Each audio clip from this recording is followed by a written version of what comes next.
नमस्कार, मैं doctor Mamta Jindal, consultant obstetrician and gynaecologist, Jindal gastro liver and maternity centre Moradabad. आजकल सभी ये कहते हैं कि नॉर्मल डिलीवरी की रेट कम हो गई है और सिजेरियन की रेट बढ़ती जा रही है।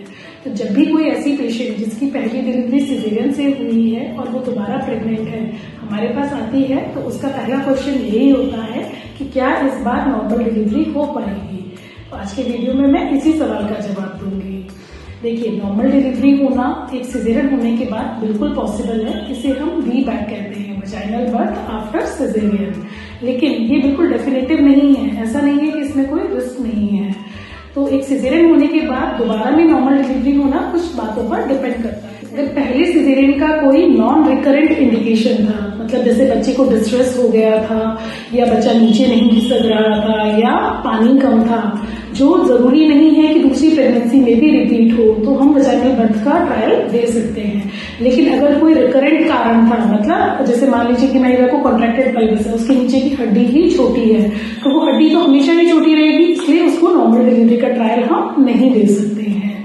इसके अलावा सेकेंड प्रेगनेंसी और फर्स्ट प्रेगनेंसी के बीच में आइडियली 3 से 4 साल का गैप होना चाहिए। ये गैप मिनिमम 1.5 ईयर्स का होना चाहिए। अगर गैप इससे कम है तो हम नॉर्मल डिलीवरी के लिए ट्राई नहीं कर सकते हैं।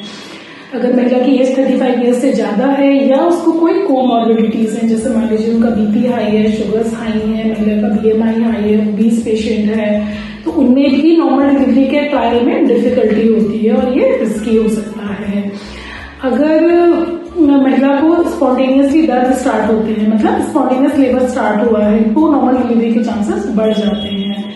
इन सारी बातों के बीच में मैं आपको ये कहना चाहूंगी कि अगर सिजेरियन डिलीवरी के बाद आप नॉर्मल डिलीवरी के लिए ट्रायल लेना चाहते हैं तो आपको हमेशा एक अच्छे सेटअप में, एक अच्छे डॉक्टर के अंडर में ही लेना चाहिए, क्योंकि स्कार खुलने के चांसेस हमेशा होते हैं। और अगर आप कहीं अच्छे सेटअप पे ट्रायल ले रहे हैं जहां इमरजेंसी सिजेरियन की सुविधा उपलब्ध है, तो अगर डॉक्टर को ऐसा लग रहा है कि आपके टांके खुलने वाले हैं तो उससे पहले आपका सिजेरियन कर देंगी और आपका बच्चा और आप सेफ रहेंगे।